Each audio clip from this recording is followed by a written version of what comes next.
nyo. And then, yung energy. Kailangan may energy lahat. Mag-warm up dance muna tayo. Okay ba yung kids? Ayan.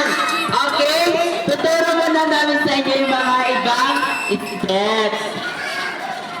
Paano yung steps nala? Paano yung mga steps natin? Okay, march daw, march! And then, the second step is jump side to side. And then, yung hands nyo, pag ganito. And then, third step, roll down.